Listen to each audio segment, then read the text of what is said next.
Well, thank you very much for this introduction and the possibility to address you. I will not present the study, but we did it. Instead, I will actually talk about back pain and strength training and what helps you to explain why strength training often positively impacts back pain. First of all, an introduction to what is back pain to start with, then reasons, root causes, and treatments. And there are a few new things which have not been sufficiently factored in so far on an international scale. Then the importance and impact of strength training for back pain, and then some biomechanical and metabolic aspects that also have to be considered. When you look at the frequency of back pain, of 100,000 grown-ups, 62,000 people suffer back pain. 12,000 of these have a chronic back pain, so over 3 months. 9,000 actually consulted a physician, 500 stayed at the hospital, and even 300 out of the 100,000 adults up to 2007 actually underwent operation. When you distinguish between men and women, you can say that women across all age classes, 10% more women actually suffer back pain than men, roughly speaking. But, and that's the big problem, when we look at the chronic back pain, this is the blue columns, then this is max 15 to 20%.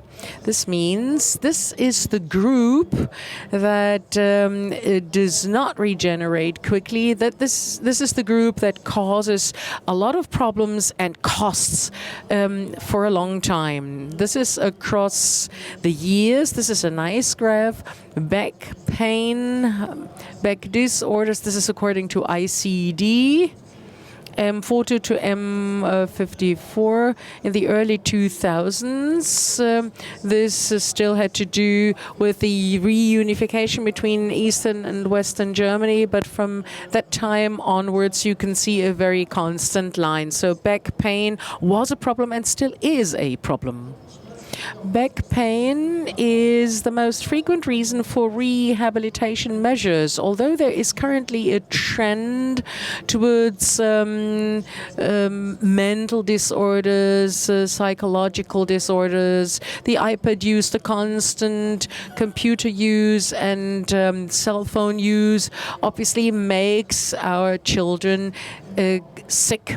So the incidence is very high. This is what the Barmer Sickness Fund found out. Back pain, however, causes a lot of high costs. The physiotherapy, 8.4 million in terms of physician costs, indirect costs. This means early retirement, 11.7 billion indirect costs. Children and youths also feel pains, but it is a little dangerous to factor them in if teachers actually tell kids aged 7 or 8 what they have to do to avoid back pain. It was like with my kids, they all of a sudden developed back pain in Ghana or in Kenya. Back pain was not even known as a phenomenon until we explained what back pain is, and now the incidence is just as high as in our region. So watch out to not attract attention to a problem at too early an age which has never existed before. I studied medicine, not only sports science, and when we talked about the lectures about diseases, you all of a sudden feel tumors everywhere, brain tumors, colon tumors, simply because you pay attention to your body.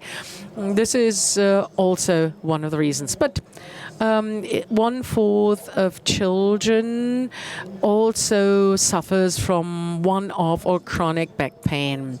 Then we also have to distinguish between a specific and a non-specific back pain.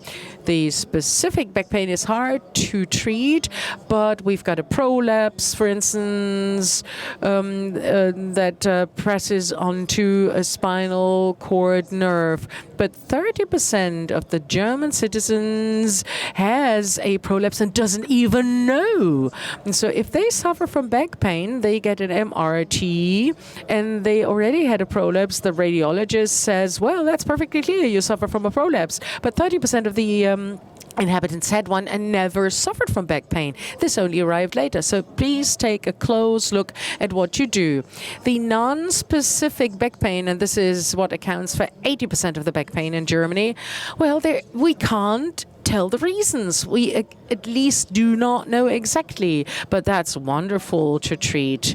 And this is ever so well to be treated in fitness studios and by physiotherapists. How do we now distinguish between acute, this takes hours or days, this is a sudden pain, but chronic pain means months to years.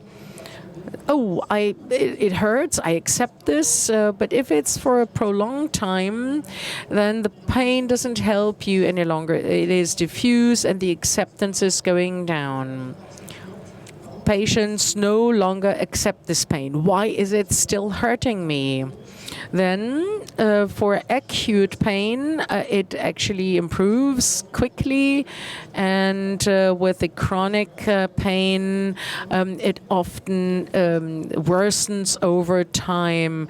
And this not only produces damages in the extremities, but it is also anchored in the pain memory in our brain. So this means the chronic back pain is the big problem because you can't treat it too well. It costs a lot of money for healthness or sickness funds. And the question is simply, how can we now intervene to prevent the chronification? And if chronification has taken place already, how can we return it or bring it back to a non-chronic area? We know now for back pain that the reasons can be very versatile. There are structural factors. This is a vertebra degeneration, a disc degeneration, but there's also metabolic reasons like inflammations. Then there's psychological aspects, neurophysiological aspects, and there are also social aspects, because back pain can also mean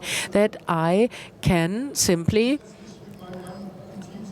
means that I, for instance, don't have to do sex with my husband.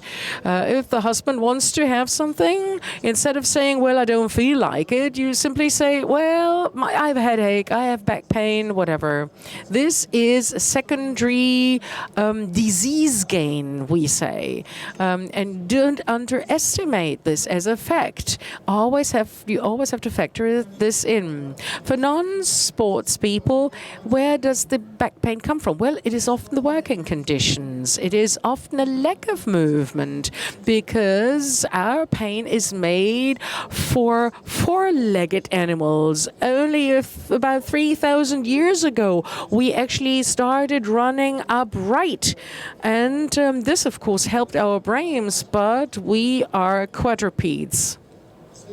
And this is why we have the lumbar spine with the highest speed. Why? Because in the back, you actually combine this to move forward, to run quickly. But now we're standing upright, and unfortunately, this fascia now have to do holding up functions, and they're not very good at doing that.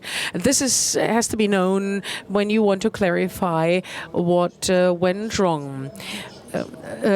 My spine is like a wet sponge. You have to press it and release it. If this movement is gone, the secretary, this is usually women, you actually do an X-ray and the spine looks fantastic, as if it was new. But she suffers from pain and even from chronic pain, the secretary.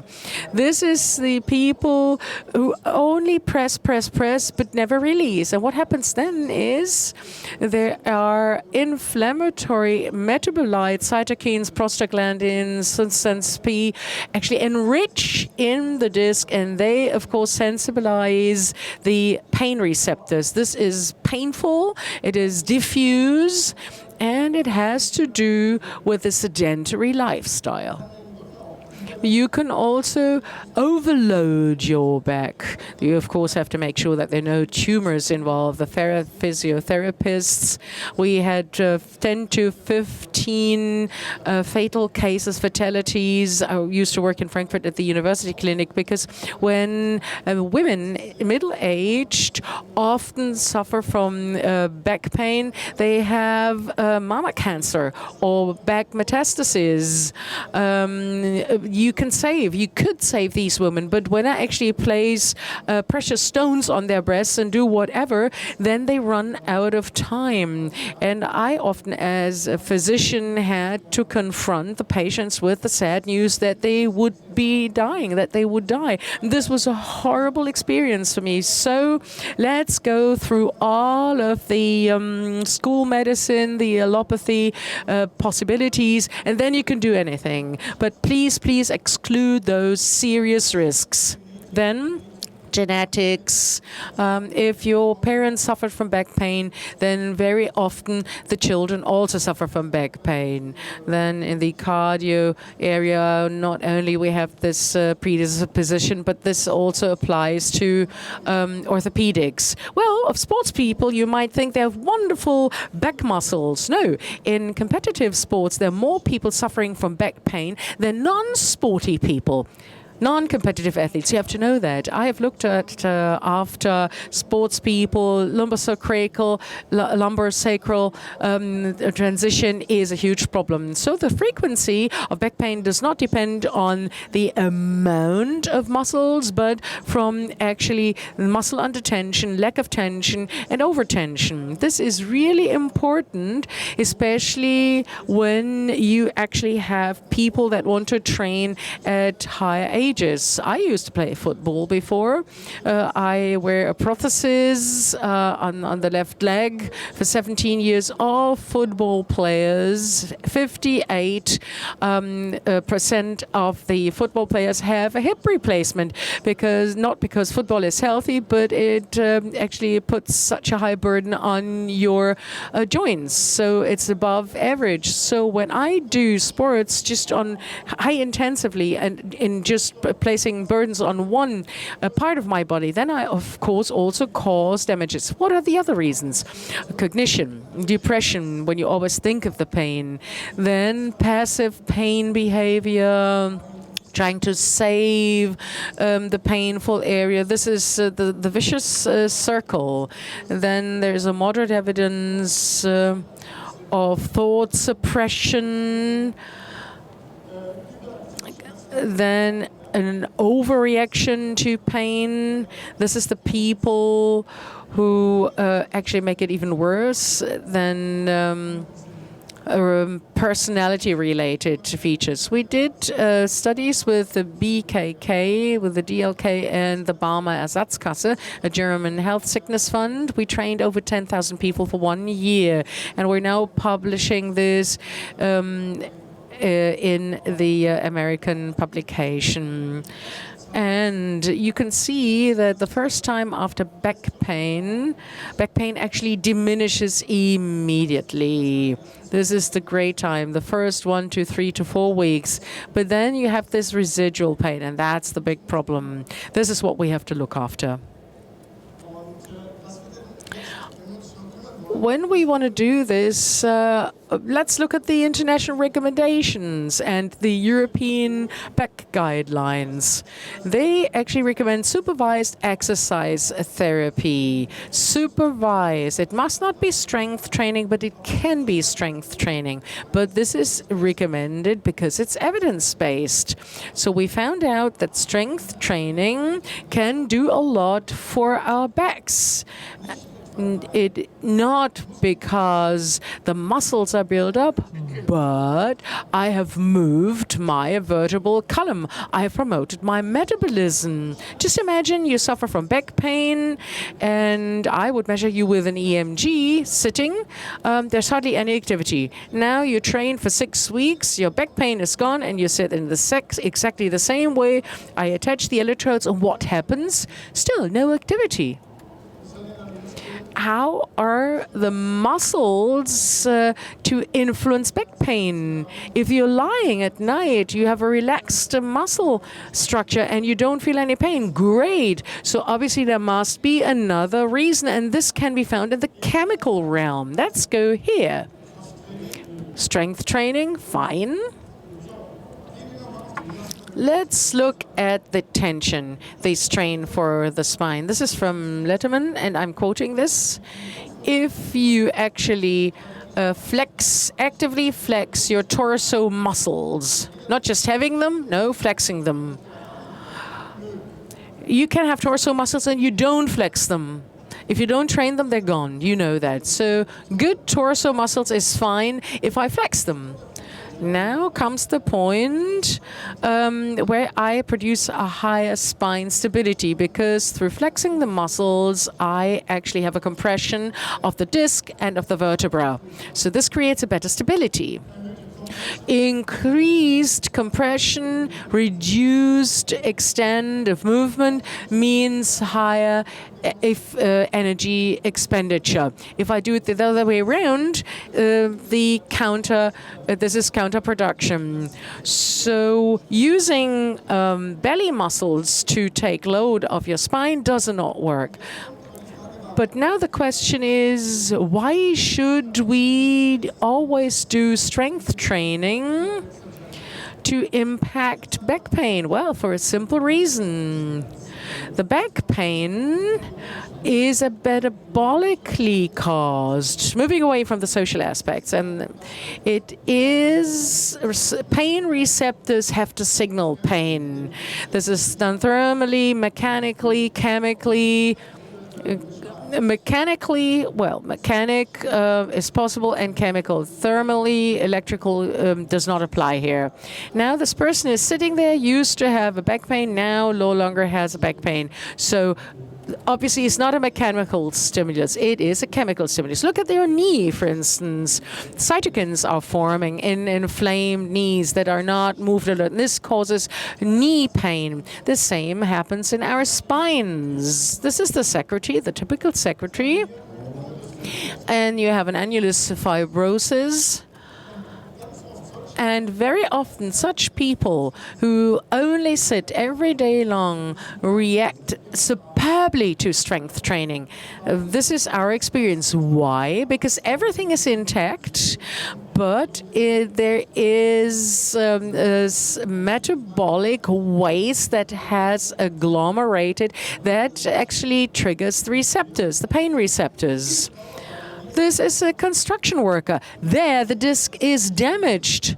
And a Chinese working group can actually study the disc in vivo. We can't do this in Germany. And they found that people with a very fine structural damage to the disc, nervous ends wander in, migrate, and the metabolism reacts with chronic back pain.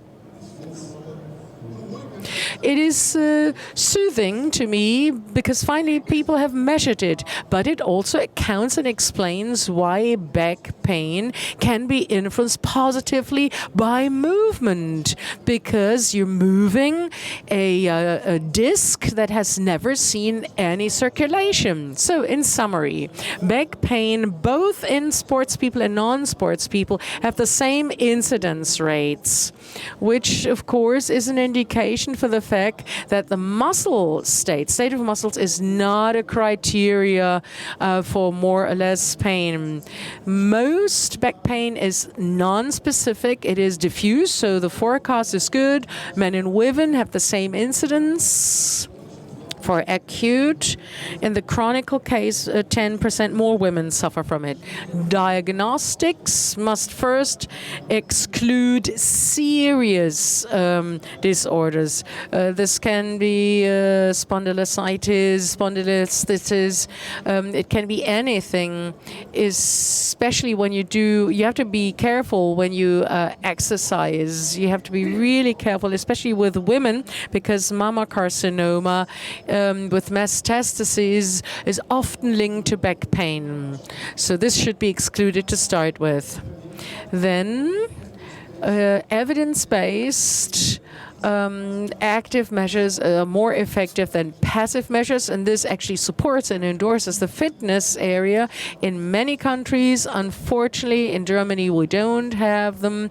Those manuals, the guidelines for evidence-based strength training, physiotherapy, plus maybe on-demand psychological treatment or social aspects.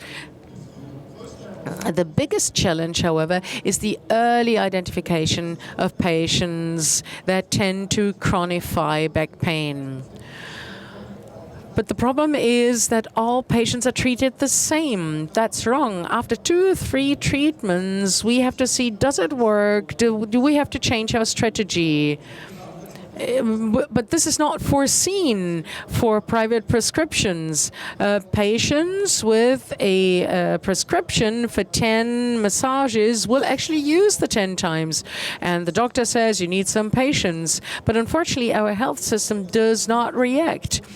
We should have the possibility to react without the physiotherapist losing out on money and income. What's also important is a differentiation between patients that do exercise and people who don't exercise, and those under a permanent one-sided stress. The construction worker, for instance, with the damaged disc, you can do jogging, you can do strength training, you can never remedy this. This is always an inflammation focus, and it will stay that way. So training can be helpful as an adjuvant therapy, but it cannot cure. But with the secretary, with a healthy pain, with back, you can actually get them pain-free for years. But unfortunately, this differentiation is hardly ever made in practice. And back pain are part and parcel of our human life. With that, I would like to thank you for your attention.